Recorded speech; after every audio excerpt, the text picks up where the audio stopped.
네, 안녕하세요.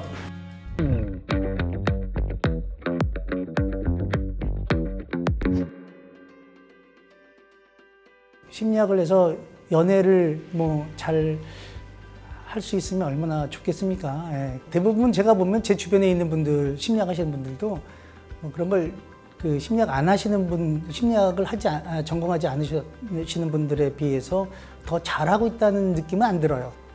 네. 그러니까 똑같은 거죠. 똑같은 것인데, 다만 이제 우리가 인간을 보는 시각, 조금 뭔가 좀 더 객관적으로 보려고 노력하고, 또 인간이 갖고 있는 일반적인 원리들이 있어요. 인간의 마음, 행동과 관련된 일반적인 원리들.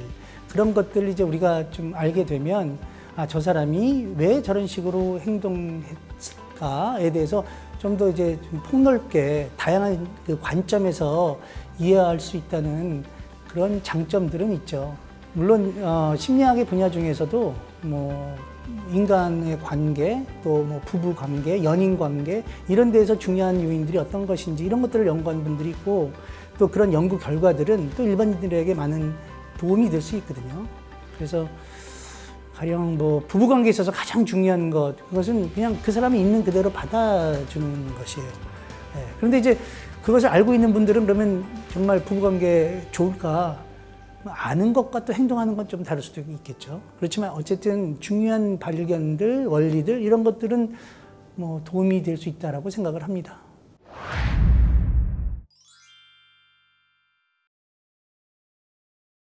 이번 시간은 인간은 선한가라는 그런 질문을 가지고 이야기를 한번 풀어가 보겠습니다.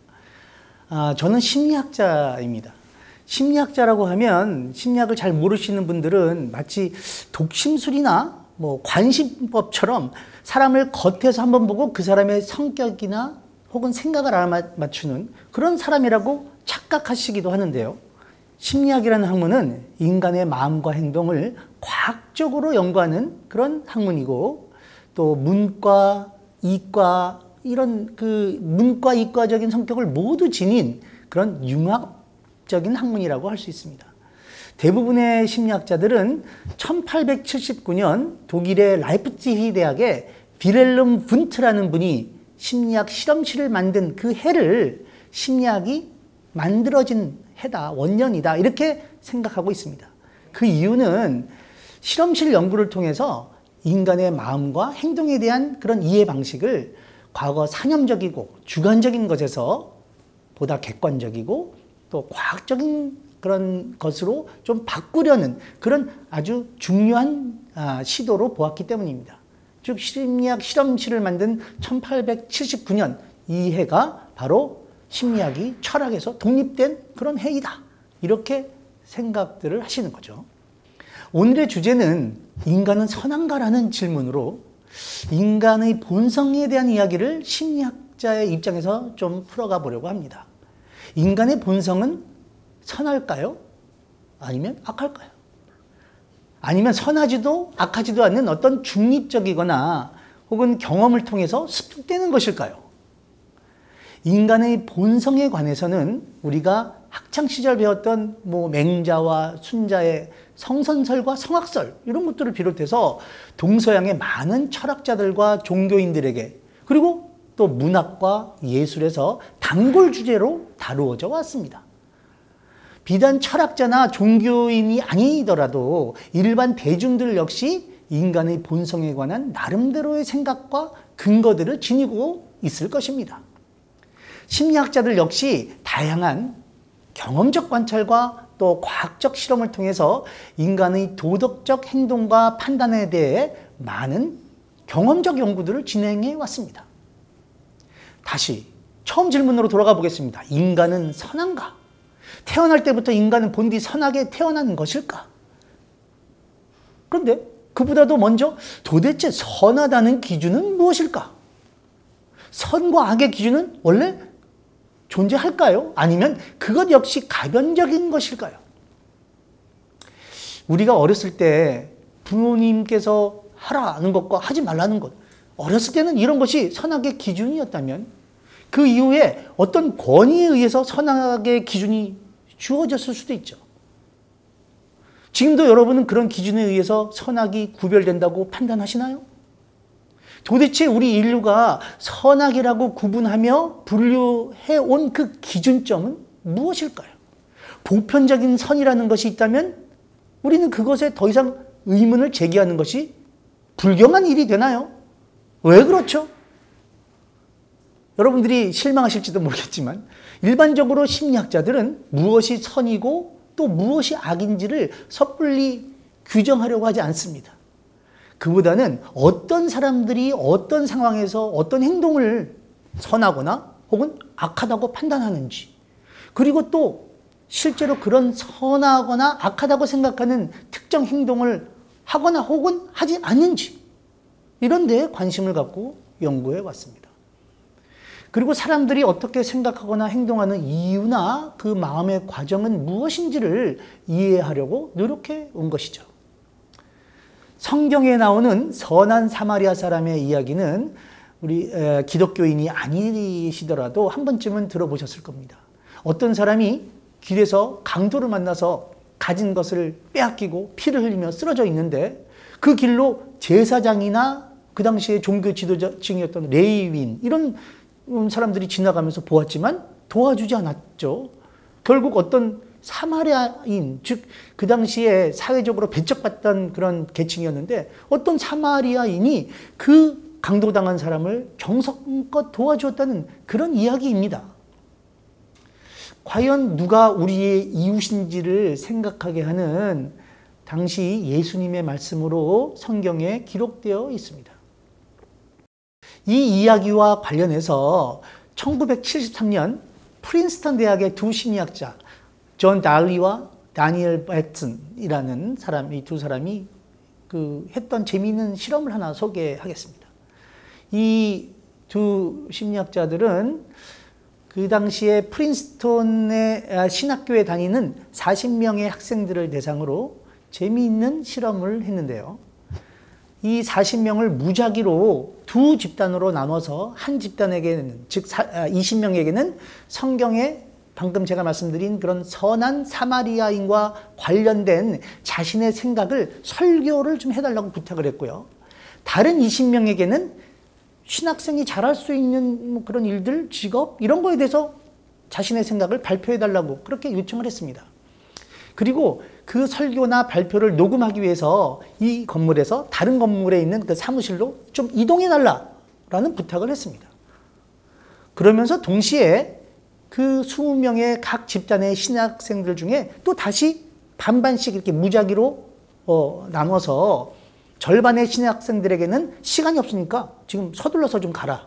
빨리 이동하세요. 이렇게 지시를 했고 나머지 절반의 신학생들에게는 이거 뭐 좀 시간 여유가 좀 있으니까 조금 있다가 일단 이동하신 후에 거기서 잠시 기다렸다가 설교를 해달라. 이렇게 얘기를 한 것이죠.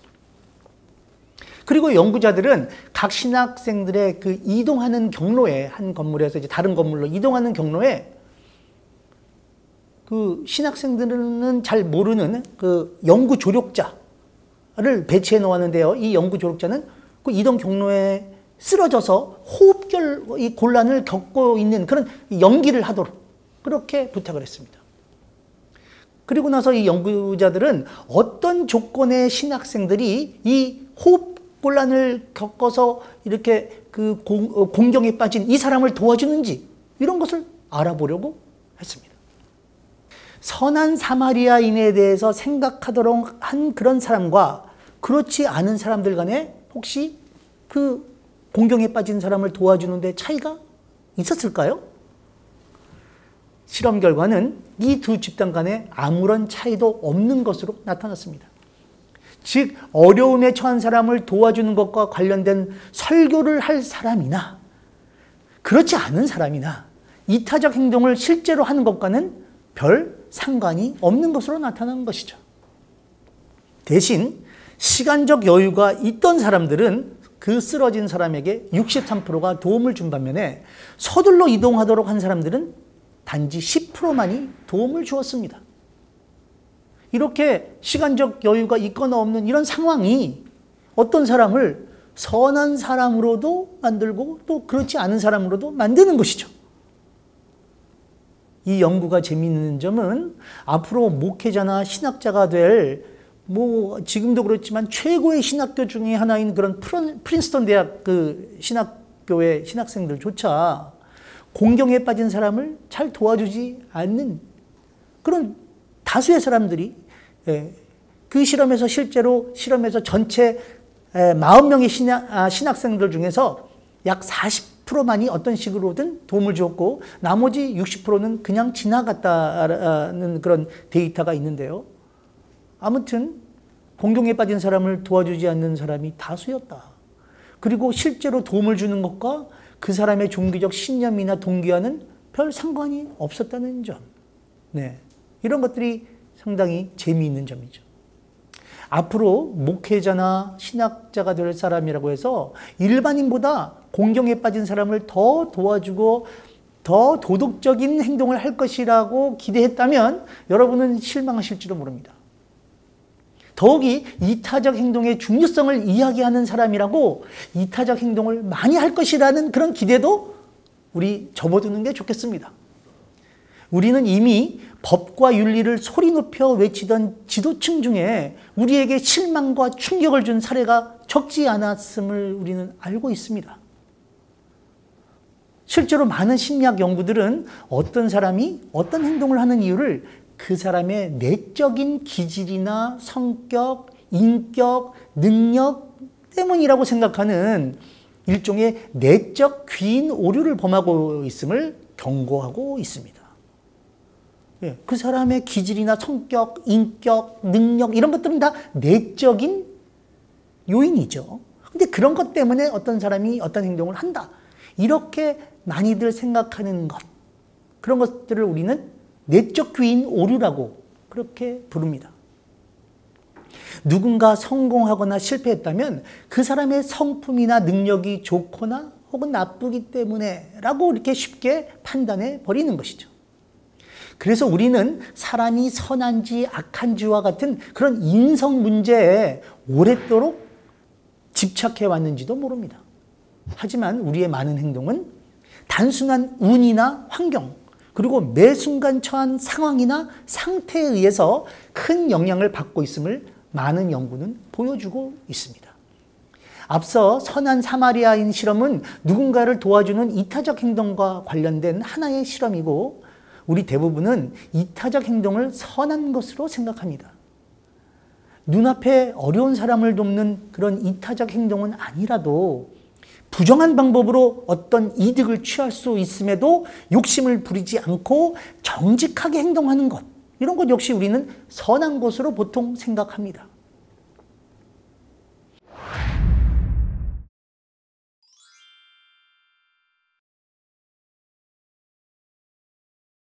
거짓말을 해서 이득을 얻을 수 있을 때 여러분들 그렇게 하시겠습니까? 중격 측좌핵이라는 영역이 있는데요. 하나는 품위가설이고 또 다른 하나는 의지가설.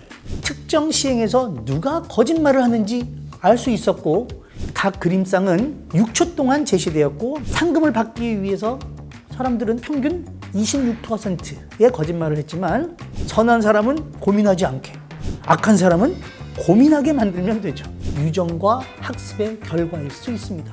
인성 그 자체로 어떤 사람을 규정짓는 것이 아니라 그 인성을 선과 악으로 나누는 것, 그리 큰 의미가 없게 될 것이라 생각합니다.